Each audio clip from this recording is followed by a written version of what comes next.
दुनिया भर में एक बार फिर से कोरोना वायरस के बढ़ते मामलों ने लोगों को दहशत में डाल दिया है। साथ ही भारत में भी कोरोना के मामले लगातार बढ़ रहे हैं। लेकिन सवाल यह है कि क्या हमारी वैक्सीन बेअसर हो गई है या हमारी इम्यूनिटी अब कमजोर पड़ गई है। केरल, महाराष्ट्र, गुजरात और तमिलनाडु जैसे राज्यों में केस सामने आ रहे हैं। तो आखिर इसकी वजह क्या है, आइए इसकी सच्चाई जानते हैं। नमस्कार, मैं हूं मिंटू कुमार और आप देख रहे हैं खबर फास्ट का डिजिटल प्लेटफॉर्म। देश भर में कोरोना वायरस के 257 एक्टिव केस की सूचना मिली है।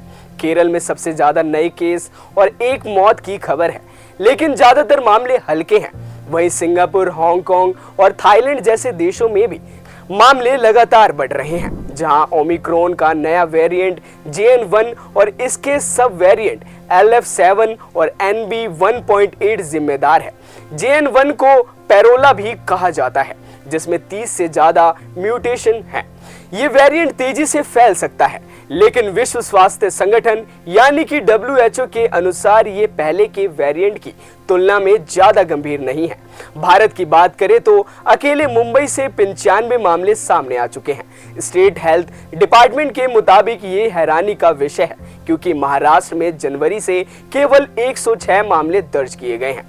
कम से कम 16 कोरोना संक्रमित वर्तमान में अस्पताल में भर्ती हैं। इधर दिल्ली में कोरोना के बढ़ते मामलों को देखते हुए दिल्ली सरकार ने एक एडवाइजरी जारी की है, जिसमें अस्पतालों से बेड, ऑक्सीजन, दवाइयां और वैक्सीन तैयार करने को कहा गया है। तो फिर यहाँ सवाल उठता है कि भारत में मामले क्यों बढ़ रहे हैं।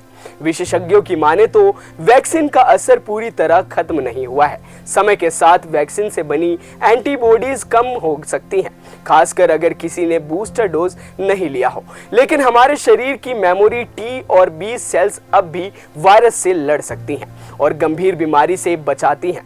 एक्सपर्ट्स का कहना है कि कमजोर इम्यूनिटी वाले लोग, जैसे बुजुर्ग या पहले से बीमारियों से ग्रस्त वाले लोग, JN.1 से ज्यादा प्रभावित हो सकते हैं। बदलते मौसम में फ्लू और सांस की बीमारियों के मामले बढ़ते हैं और कोविड टेस्ट करने पर कुछ लोग पॉजिटिव पाए जा रहे हैं। भारत में मामले बढ़ने की कई वजह हैं, जैसे कि नए वेरिएंट JN.1 और इसके सब वेरिएंट LF7 और NB.1.8 ज्यादा संक्रामक है और इम्यूनिटी को कुछ हद तक चकमा दे सकते हैं। इसके अलावा कमजोर इम्यूनिटी एक बहुत बड़ा कारण है। समय के साथ वैक्सीन और पिछले संक्रमण से बनी एंटीबॉडीज कम हो रही हैं। गर्मी और बदलते मौसम में फ्लू जैसे वायरल बढ़ते हैं और कोविड भी इसमें शामिल हो सकता है। साथ ही मास्क और सोशल डिस्टेंस जैसी सावधानियां कम हो गई हैं, जिससे वायरस को फैलने का मौका मिल रहा है। बड़ी बात यह है कि बहुत से लोगों ने आखिरी वैक्सीन डोज 1 या 2 साल पहले ली थी। बता दें कि इम्यूनिटी वक्त के साथ कमजोर होती है और यही वायरस के लिए खुला दरवाजा बन जाती है। अब सवाल उठता है कि क्या हमें फिर से बूस्टर डोज लगवानी चाहिए।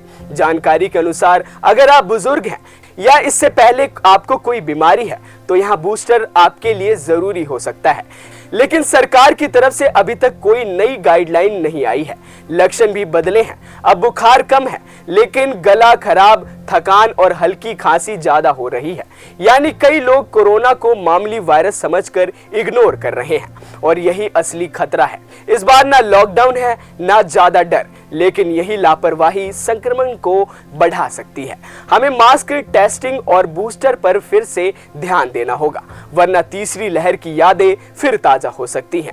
क्या आप बूस्टर डोज लेने पर विचार कर रहे हैं? अपनी राय कमेंट बॉक्स में जरूर बताएं।